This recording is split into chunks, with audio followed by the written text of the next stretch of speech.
嗨，大家好，本期视频来给大家更新一下中印边界撤军之后的最新形势。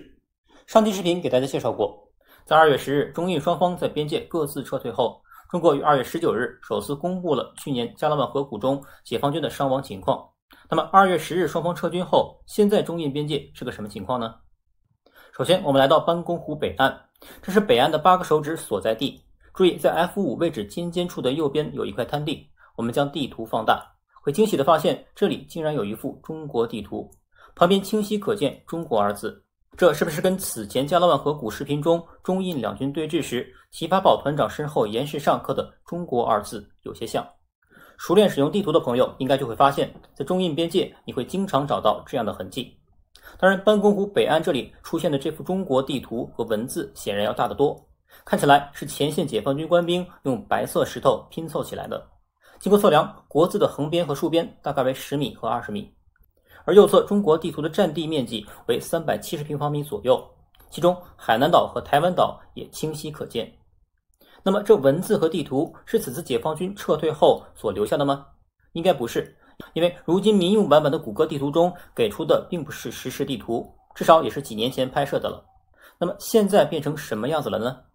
我们注意谷歌地图的下方这里注明为 Maxar Technology，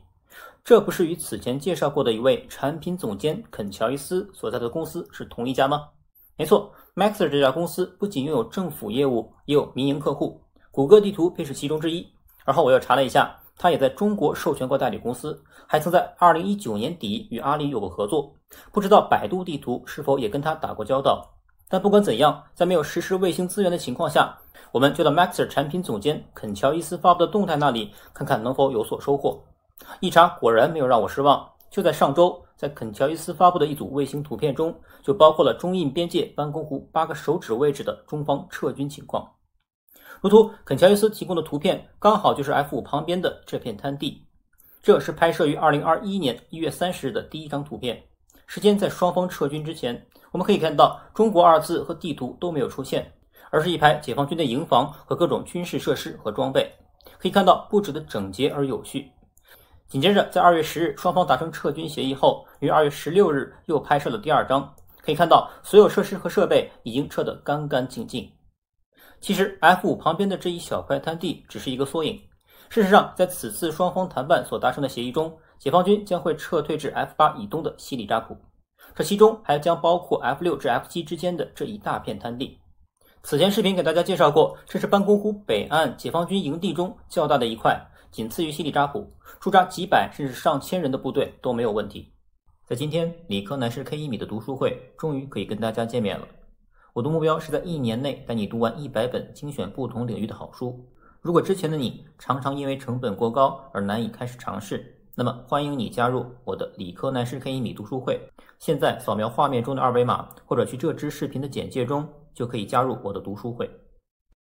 肯乔伊斯并没有提供 F6 至 F7 之间的卫星图片，但印度的《印度斯坦时报》随后给出了报道。从2月10日撤军协议签订到2月11日，短短1天时间，解放军已从班公湖南岸撤出了200多辆主战坦克，速度之快让印度陆军高层和国家安全决策人士感到吃惊。解放军用1天的时间拆除了临时搭建的军事工事，并有序撤退至指定地点。正是使用这样一种特殊的方式，展现了我军的后勤保障能力和军事投送能力。但这坦克数量确实有些夸张。要知道，200辆的主战坦克已经相当于解放军2个合成旅级别的规模，不可能全部部署在班公湖南岸的狭窄地带，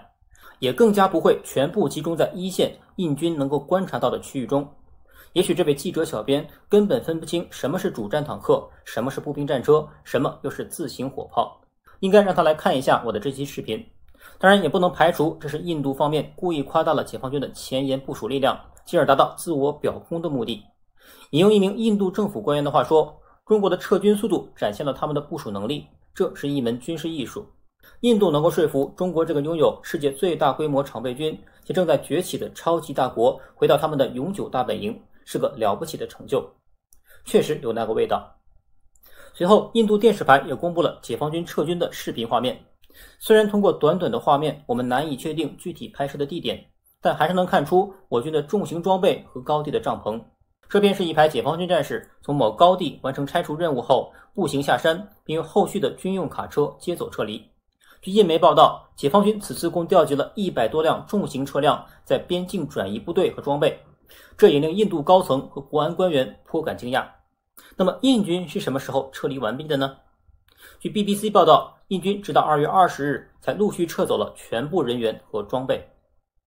一名不具名的印度官员称，双方现地指挥官每日至少召开2次会议，我们希望将所有地区恢复至2020年4月前的原状。没错，此前中国官方公布的视频中提到过，去年4月开始，印度在加拉万河谷单方面改变了现状。2020年4月开始，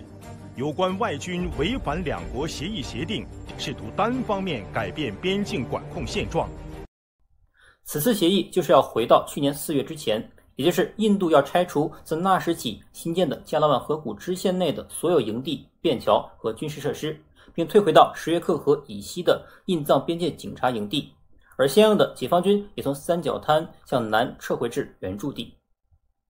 而在班公湖，印军撤回至北岸 F2 和 F3 之间的哨所，而中方则回撤至 F8 以东，也就是西里扎普。双方未来暂不对两者之间的地区进行巡逻。换句话说， F3 至 F8 之间将成为无人区。所以未来相当长的一段时间，你将不会再看到像视频中出现的5位解放军战士一样的画面了，因为背景处出现的就是我军后撤到的西里扎普营地，而他们拍摄所在的位置则是 F5 的山脊之上。